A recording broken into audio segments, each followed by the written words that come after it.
Bom, vamos para a nossa penúltima aula, certo? A nossa penúltima aula do nosso curso de Atos, né? Repetindo, eu estou gravando porque tem que antecipar algumas aulas para poder viajar para Fortaleza mais tranquilo para as férias, né? Então, ou seja, não vou poder levar microfone, o aparato, os monitores, aquela coisa toda, certo? Entendeu?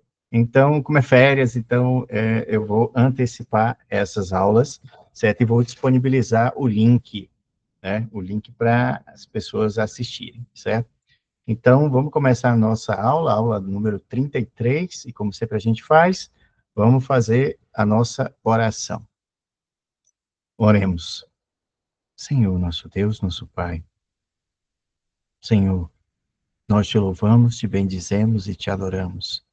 Nós entregamos todas as áreas das nossas vidas para o Senhor. Seja o Senhor das nossas vidas, de todas as áreas. Seja o Senhor das nossas preocupações. Senhor, cuida de nós. Tu és a nossa rocha, tu és o nosso escudo, a nossa força, a nossa fortaleza.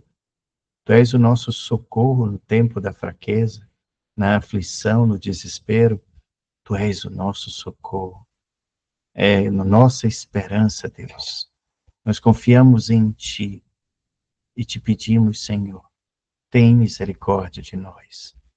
Nos faz, Senhor, digno das promessas de Cristo. Que o nosso nome esteja escrito no livro da vida. Senhor, nos faz canal perfeito para o Teu Santo Espírito, para que tudo que seja dito aqui, Senhor, seja da Tua boa vontade.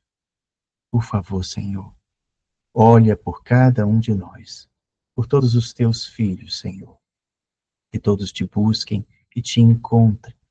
Encontre o Teu infinito amor e a Tua misericórdia, que ela nos alcance. Que sejamos salvos no nome poderoso e misericordioso de Jesus. Que Ele nunca nos desampare. Jesus seja o nosso bom pastor, o Senhor das nossas vidas. Ó Deus, esperamos em Ti, Senhor, pois não há outro Deus, não há outro nome que nos dê salvação, senão Teu, Jesus. Por favor, Senhor, ouvi as nossas súplicas, Senhor, no dia de hoje e abençoa-nos, Senhor, todos nós e nossos familiares. É o que te pedimos no nome de Cristo Jesus. Amém. Beleza. Então vamos lá. Aula 33, né? Penúltima aula. Vamos nessa. Vamos agora ver o capítulo 25 e o 26 hoje. Bom, e vamos lá. Tendo, pois, Festo assumido o governo da província, né? Então, Félix saiu, entrou o Félix saiu, né? Mas mesmo assim manteve Paulo preso por 2 anos, certo? E aí, Festo assumido o governo da província, 3 dias depois, subiu de Cesareia para Jerusalém. Olha a expressão, subiu, é quando você vai para Jerusalém. Desceu, quando você sai de Jerusalém, né? E logo os principais sacerdotes e os maiorais dos judeus lhe apresentaram queixa contra Paulo e lhe solicitavam, pedindo como favor, em detrimento de Paulo, que o mandasse vir a Jerusalém, armando eles cilada para o matarem na estrada. Ou seja, o Festo, ele foi até Jerusalém. Aí os judeus, certo? Entendeu? Aí os judeus, né, tendo, pois, Festo assumido o governo da província, 3 dias depois, ele resolveu ir para Jerusalém. Então, Festo recém-chegado, né, passou 3 dias, bom, agora eu vou para aquela cidade que é uma pólvora pura, né? Entendeu? Então, eu vou lá ver como é que é esse tal de Jerusalém, tudo. Quando ele, isso 3 dias, né? Aí quando ele chega em Jerusalém, então aqueles judeus, certo? Pediram, né, para que tirasse Paulo da Cesareia, que era onde o Félix tinha deixado, e trouxesse para Jerusalém, né? E, na verdade, eles estavam querendo era uma cilada no meio da estrada. Festo, porém, respondeu achar-se Paulo detido realmente na Cesareia, e que ele mesmo, muito em breve, partiria para lá. Portanto, disse ele, os que dentre vós estiverem habilitados, que desçam comigo, ou seja, até a Cesareia. E havendo contra este homem qualquer crime, aí sim, que seja acusado, acusem-no, né? Ou seja, não vou trazer eles aqui, não. Quem quiser que vá comigo. Quem quiser que desça de Jerusalém até Cesareia e lá na Cesareia apresente, certo, a acusação contra ele. E não se demorando entre eles mais de 8 ou 10 dias, ou seja, 3 dias ele assumiu, né? Depois de 3 dias ele assumiu e resolveu ir para Jerusalém. Chega em Jerusalém, passa mais ou menos de 8 a 10 dias lá, né? Aí volta para Cesareia, ou seja, o negócio dele era ficar de frente para o mar. No dia seguinte, assentando-se no tribunal, ordenou que Paulo fosse trazido. Aí ele ficou pensando assim, né? Rapaz, vamos trazer esse prisioneiro para saber por que esse pessoal de Jerusalém quer tanto esse homem lá. Vamos lá, traz esse prisioneiro para eu conversar com ele, né? Comparecendo Paulo, rodeando os judeus que haviam descido de Jerusalém, trazendo muitas e graves acusações contra ele, as quais, entretanto, não podia provar, né? Então, comparecendo este, rodeando-nos os judeus que haviam descido de Jerusalém, ou seja, eles chegaram a acompanhar o Festo, chegaram, que haviam descido junto com ele, certo? Entendeu? De Jerusalém. Aí eles trouxeram várias acusações, mas provar que era bom, nada. Paulo, porém, se defendeu, proferiu as seguintes palavras: nenhum, nenhum pecado cometi contra a lei dos judeus, nem contra o templo, nem contra César, né? Paulo realmente era um cara muito inteligente. Então, Festo, querendo assegurar o apoio dos judeus, respondeu a Paulo: queres tu subir a Jerusalém e ser ali julgado por mim a respeito dessas coisas? Ora, por que o julgamento tinha que ser em Jerusalém? Se ia o julgador e o prisioneiro, por que o local tinha que ser Jerusalém? Né? Entendeu? Se o foro, né? O foro era Cesareia, né? Era Cesareia. Então a ideia do Festo era o seguinte: não, eu levo ele para Jerusalém e ganho judeus, né? Eu passo o tribunal temporariamente para Jerusalém e lá, condenando esse cara, julgando esse cara em Jerusalém, eu acabo ganhando o apoio dos judeus, a simpatia dos judeus de Jerusalém. Aí ele disse: por acaso você quer ir ser julgado em Jerusalém? Certo? Eu disse para o Paulo, né? Ou seja, você quer ser julgado em Jerusalém? Claro que Paulo não era burro, né? Entendeu? Sabia que se voltasse para Jerusalém era um homem morto, no meio do caminho logo. Aí Paulo disse: eu estou perante o tribunal de César, e não do tribunal dos judeus, onde convém que eu seja julgado. Nenhum agravo eu pratiquei contra esses judeus, como tu bem sabes. Caso, pois, tenha eu praticado algum mal ou algum crime digno de morte, eu estou pronto para morrer, mas só se eu tiver cometido um crime de morte. Agora, se pelo contrário, não são verdadeiras as coisas que estão me acusando, ninguém, para lhe ser agradável, pode me entregar a eles. Porque se ninguém conseguir provar que eu cometi um crime de morte, ou que eu cometi um crime sequer, ninguém pode me entregar a eles.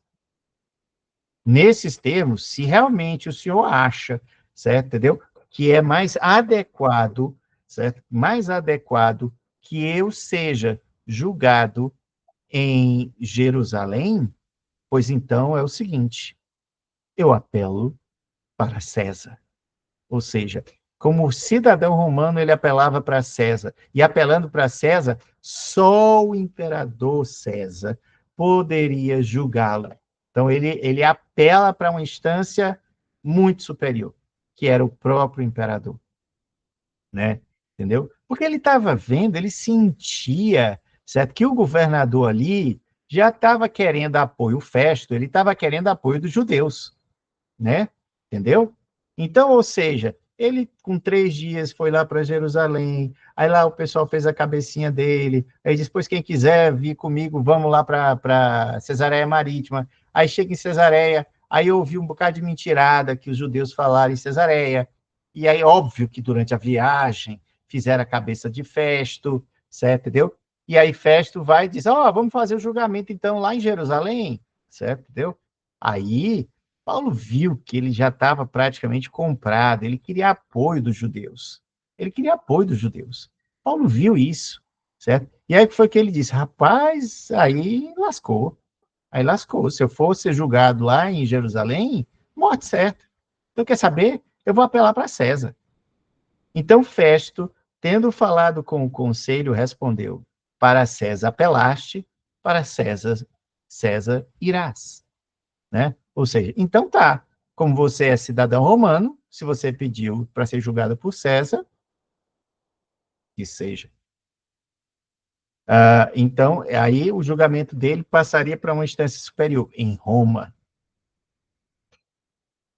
Passado alguns dias, o rei Agripa e uma mulher, a mulher dele, chamada Berenice, certo? Então, o rei Agripa, certo? Ele foi fazer uma visita ao governador da Judéia, certo? Chegaram a Cesareia a fim de saudar o governador Festo da Judéia. Como se demorassem ali alguns dias, Festo expôs ao rei o caso de Paulo. Então, conversa vai, conversa vem, estava lá o Agripa, a mulher dele, Berenice, conversando com Festo, conversa fiada. Festo resolve falar do caso do Paulo. Aí, ele falou assim, sabe, o Agripa, o Félix deixou aqui, o Félix, meu antecessor, certo? Deixou aqui um preso, um homem, um certo homem, a respeito de quem os principais sacerdotes e anciãos dos judeus apresentaram muitas queixas. Estando eu lá em Jerusalém, quando eu fui, 3 dias depois, né, que eu assumi, eu fui lá para Jerusalém, e aí esses judeus estavam lá, tudo pedindo que eu condenasse esse homem. E aí, a eles, eu respondi que não é costume dos romanos condenar quem quer que seja, sem que o acusado tenha presente os seus acusadores e que possa se defender da acusação, certo? Ou seja, tenha o devido processo legal, uma acusação formal, certo? O acusador, a defesa, né? De sorte que, chegando eles aqui juntos, sem nenhuma demora, no dia seguinte, assentando-me no tribunal, determinei que fosse trazido aquele homem, para acabar logo com esse negócio. Aí, e levantando-se os acusadores, nenhum delito referiram dos crimes de que eu suspeitava. Não tinha nada, nada, nada que fosse assim, pena de morte, nada, absolutamente nada, era só besterol. Traziam contra ele algumas questões referentes à sua própria religião dele, judaica, e particularmente a certo morto, um tal de Jesus aí, que Paulo afirma de pé junto que esse tal Jesus está vivo, né? Estando eu perplexo quanto ao modo de investigar essas coisas, perguntei-lhe se queria ir até Jerusalém para ser julgado a respeito desse caso. Afinal de contas, aquilo ali era mais um caso judeu. Não tinha nada a ver com o direito romano. Mas aí esse tal de Paulo apelou para que ficasse na custódia do julgamento do imperador César. Aí eu ordenei que o acusado, então, continuasse preso, detido, até que eu o enviasse para o imperador César, em Roma.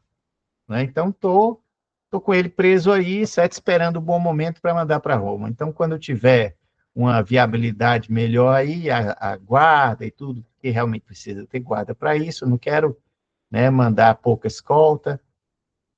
Então, o rei Agripa olhou para o governador Festo e disse assim: ah, rapaz, eu também gostaria de ouvir esse homem. Amanhã, aí o Festo falou assim: amanhã, então, você vai ouvir, eu vou mandar trazer, tá bom? Fica combinado assim? né? Porque o Agripas ficou curioso com essa história desse tal de Paulo, que falava de um tal Jesus, que tinha vencido a morte, estava vivo, e que gerava uma celeuma enorme, um ódio em tanto dos judeus contra ele. Então, o rei Agripa, né, e a mulher dele, Berenice, quiseram ver e conhecer esse tal de Paulo, né?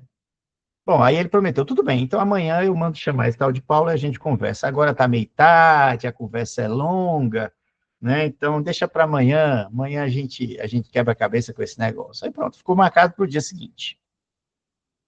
De fato, no dia seguinte, a Agripa e Berenice vieram com uma pompa, uma majestade, né?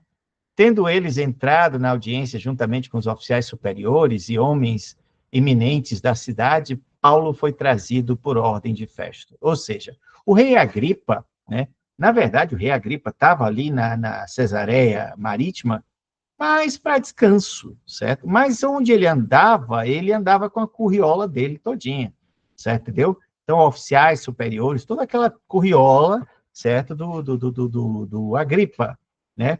Entendeu? Então, chegou lá e disse, ó, rapaz, ó, vamos lá, pega lá aquele prisioneiro e traz aí, aproveitar aí, enquanto a gente está tomando aqui um vinhozinho e tudo, para ouvir o que esse homem tem a dizer. Então, disse Festo, o rei Agripa, todos vós que estáis presentes conosco, vedes esse homem, por causa de quem, por causa de quem toda a multidão dos judeus recorreu a mim, tanto em Jerusalém como aqui em Cesareia, clamando que não convinha que ele vivesse mais. Porém, eu achei que ele nada praticara passível de morte. Entretanto, tendo ele apelado para o imperador, resolvi mandá-lo a César. Contudo, a respeito dele, nada tenho de positivo que escreva ao soberano imperador. Por isso, eu trouxe a vossa presença, e mormente a tua, ó rei Agripa, para que, feita a arguição, tenha eu alguma coisa que possa escrever, porque até agora não encontrei nada para que eu possa justificar, mandar para César esse caso. Para mim é um caso tolo, besta, certo? Deles, né? Uma contenda deles lá.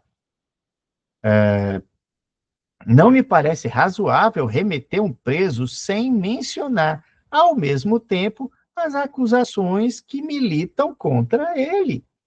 Afinal de contas, o que ele fez? Né? O que ele fez? Certo? Para ser ameaçado de morte, para que todo mundo queira matá-lo, todo mundo assim, vírgula, os judeus. Porque para Roma ele não fez nada. Não fez nada. Por quê? Certo? Tá, aí eu vou mandar para César. Eu vou dizer o quê no papel? Ó, oh, César, ele fez. Fez o quê? Né?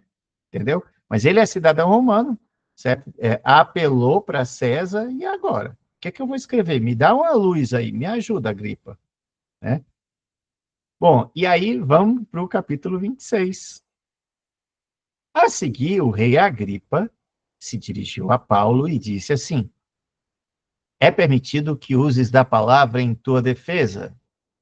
Então, Paulo, estendendo a mão, passou a se defender nos seguintes termos. Então, vamos ver aqui como foi a defesa de Paulo na frente do tal do governador Agripas.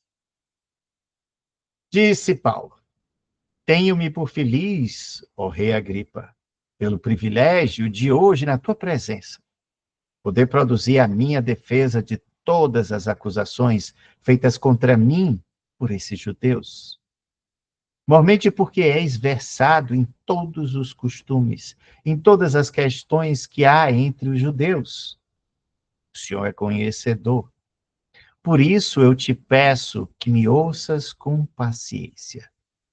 Quanto à minha vida, desde a mocidade, como decorreu desde o princípio entre o meu povo e em Jerusalém, todos os judeus conhecem a minha vida. Pois, na verdade, eu era conhecido deles, desde o comecinho. Se assim o quiser testemunhar, e atrás vocês vão provar que eu era conhecido deles. Porque eu vivi fariseu como um fariseu, conforme a seita mais severa da nossa religião. Eu era guardador, certo? Eu era fariseu. E agora estou sendo julgado por causa da esperança da promessa que por Deus foi feita a nossos pais, a qual as nossas 12 tribos, servindo a Deus fervorosamente de noite e de dia, almejam alcançar. É no tocante a essa esperança, esperança do Salvador, ó Rei, que eu sou acusado pelos judeus. Porque se julga incrível entre vós que Deus possa ressuscitar os mortos. Ou seja, ele ficava perguntando: ó, eu era fariseu, eu guardava a lei, todo mundo me conhece lá em Jerusalém. Eu era um grande aluno lá, um grande estudioso, certo? Entendeu? Frequentava o Sinédrio. Acontece que o que eu defendo é aquilo que o meu povo defende, que é a vinda do Messias. E que esse Messias, certo? Ele vai ressuscitar.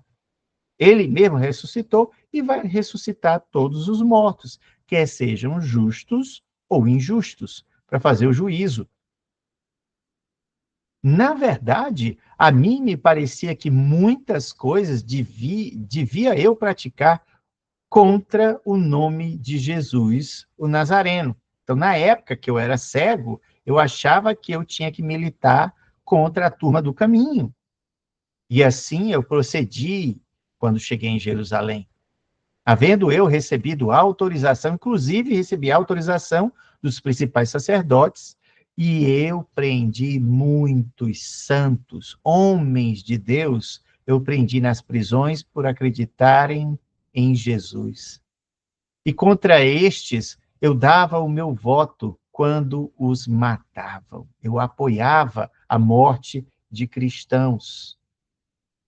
Muitas vezes os castiguei por todas as sinagogas, obrigando-os até a blasfemarem. E demasiadamente enfurecido contra eles, mesmo por cidades estranhas, eu os perseguia. Com estes intuitos, eu até fiz uma viagem, parti para Damasco, levando a autorização dos principais sacerdotes de Jerusalém, e por eles eu estava em comissão. Ao meio-dia, ó rei Agripas, indo eu caminho fora, vi uma luz no céu. Ela era mais forte que o sol e brilhou ao redor de mim e dos que estavam comigo. E caindo todos nós no chão, ouvi uma voz que me falava em língua hebraica: Saulo, Saulo, por que me persegues? Dura coisa é recalcitrares contra os agrilhões. Então eu perguntei: quem és tu, Senhor? Ao que o Senhor me respondeu: eu sou Jesus, a quem tu persegues. Mas levanta-te e firma-te sobre teus pés, porque por isto te apareci, para ti constituir ministro e testemunha, tanto das coisas em que me viste, como daquelas pelas quais te aparecerei ainda, livrando-te do povo e dos gentios para os quais eu te envio aos gentios, para lhes abrires os olhos e os converteres das trevas para a luz e da potestade de Satanás para Deus, a fim de que recebam eles a remissão dos pecados e herança entre os que são santificados pela fé em mim. Pelo que, ó rei Agripa, eu não fui nem um pouco desobediente àquela visão celestial, mudei na mesma hora da água para o vinho, mas anunciei primeiramente aos de Damasco. Depois eu fui anunciar aos de Jerusalém. E por toda a região da Judéia eu preguei. E eu também preguei aos gentios esse nome, que está acima de todos os nomes, que é o nome de Jesus Cristo. Que se arrependessem e se convertessem a Deus, praticando obras dignas de provar o seu verdadeiro arrependimento. E por causa disso, alguns judeus me prenderam, estando eu no templo, e tentaram me matar. Mas alcançando o socorro de Deus, permaneço até o dia de hoje, dando verdadeiro testemunho, tanto a pequenos como a grandes homens. Eu falo para todo mundo sobre Jesus, para grandes homens como o Senhor e para os mais humildes como os soldados e quem me procura, né? Nada dizendo senão o que os profetas e o que Moisés disseram haver de acontecer. Isto é, que o Cristo deveria padecer e, sendo o primeiro a ressuscitar dos mortos, anunciaria a luz ao povo e aos gentios, né? Ou seja, essa era a promessa que estava dos profetas. Dizendo Paulo essas coisas em sua defesa, aí o governador Festo, né, da Judéia, certo? O interrompeu em alta voz e disse assim: Estás louco, Paulo? As muitas letras te fizeram delirar. Ele reconhece que Paulo era muito culto, que Paulo era um estudioso. Ele disse: As muitas letras te fazem delirar. Né? Você está ficando doido, meu irmão. Você estudou tanto essas palavras aí que você endoidou, cara. Porém, Paulo respondeu assim: Eu não estou louco, ó excelentíssimo governador Festo. Pelo contrário, eu digo palavras de pura verdade e de bom senso. Eu estou com a minha sanidade mental em dia, porque tudo isso é do conhecimento do rei, a quem me dirijo com franqueza, ou seja, o Agripa sabia, era conhecedor, certo, de como viviam e o que acreditava o povo judeu. Então ele disse: o que eu falo é do conhecimento do rei Agripas, a quem me dirijo com toda franqueza, pois estou persuadido de que nenhuma dessas coisas é oculta para ele. Ele sabe das promessas, porquanto nada se passou em algum lugar que foi escondido. Não fiz nada, nada eu fiz oculto. Acreditas, ó rei Agripa, nos profetas? Perguntou Paulo. Eu sei bem que você acredita, Agripas. Então, Agripas se dirigiu a Paulo, já que Agripas conhecia a história dos judeus, ele disse assim para Paulo: Olha, Paulo, por pouco você não me convence a ser cristão. E Paulo respondeu: Se Deus assim permitisse que por pouco ou por muito, não apenas tu, ó rei, porém todos os que hoje me ouvem, se tornassem tais qual eu sou, exceto estas cadeias.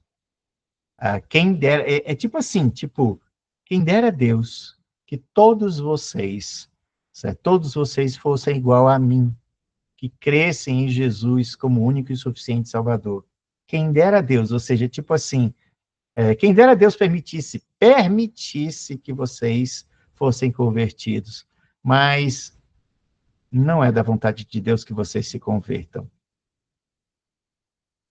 A essa altura, levantou-se o rei e também o governador e a esposa dele, Berenice, bem como os que estavam assentados com eles.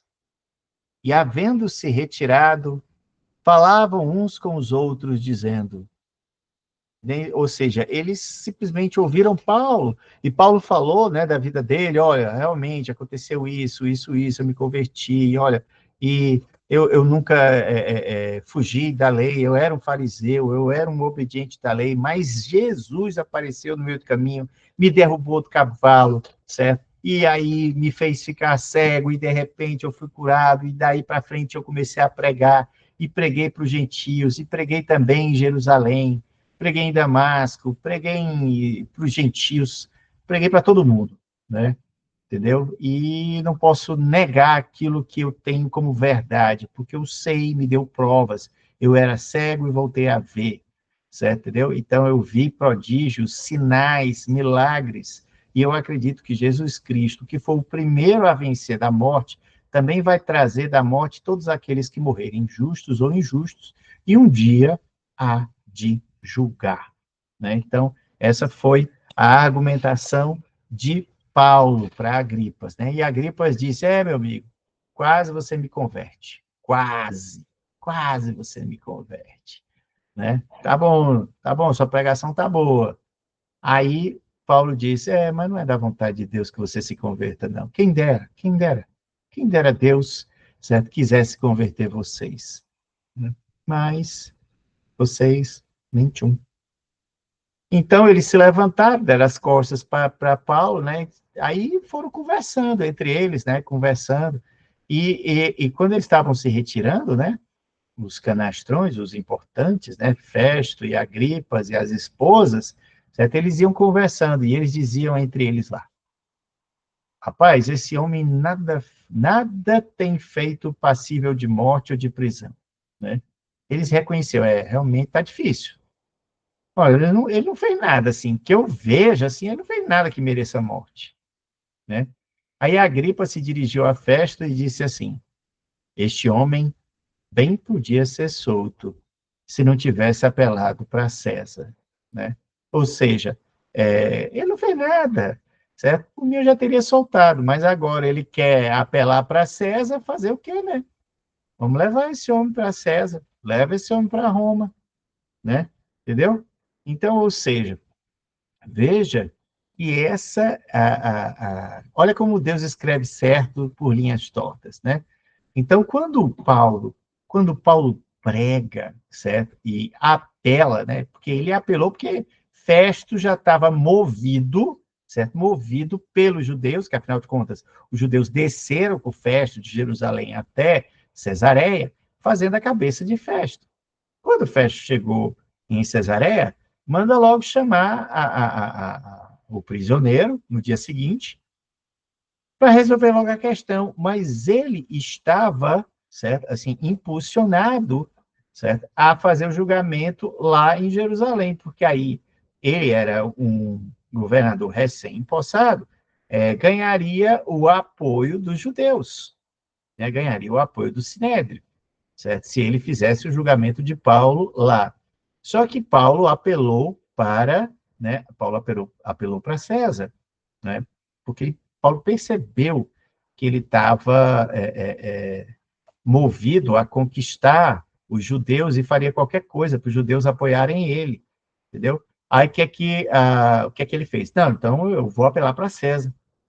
Aí veio o Agripas, certo? E a mulher dele, né? E nessa ouviram a história, certo, de Paulo, e Paulo fala da vida dele, Paulo fala do trabalho dele de pregação, e fala que, olha, eu não fiz nada, a não ser pregar aquilo que está escrito pelos profetas, que viria um Messias, e que o Messias simplesmente venceria a morte, certo? A Agripa, ele sabe dessas promessas proféticas, e disse: é verdade.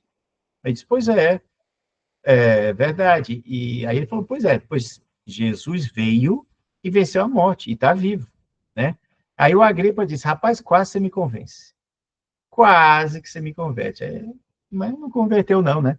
E aí eles saem comentando exatamente, dizendo assim: cara, esse cara não fez nada para morrer.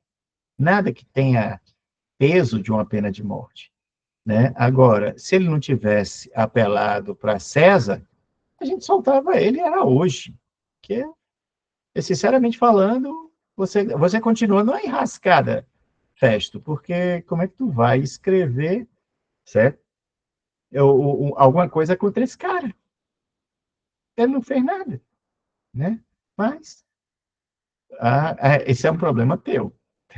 Então deixou a bomba nas mãos de Festo, né? Como é que Festo... Porque Festo não tinha mandado Paulo ainda para Roma, né? Entendeu?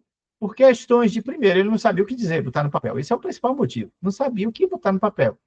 E segundo, né? Ou seja, é uma viagem longa, cansativa, exausta, grande para Dedéu, certo? Para chegar lá e qual é o motivo? Não tem, né? ele vai desguarnecer a guarda dele, mandando soldados para Roma, até Roma, levando um cara que não cometeu nada, né?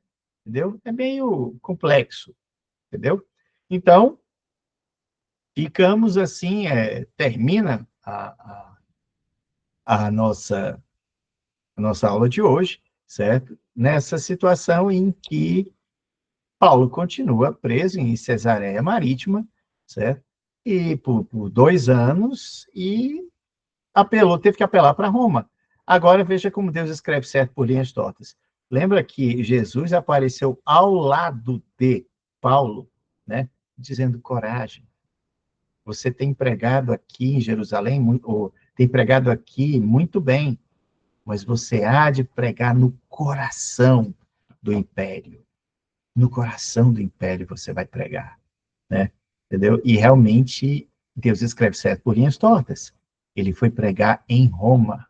E é o que a gente vai ver na próxima aula, né? Ok? Então, vou encerrar a aula de hoje. Que tenham uma semana abençoada. Deus abençoe todos vocês. E a gente se encontra na próxima aula, que é a última do nosso módulo de Atos. Fique com Deus, Deus abençoe. Então, vou encerrar, parar a gravação. Beijo no coração. Parando a gravação.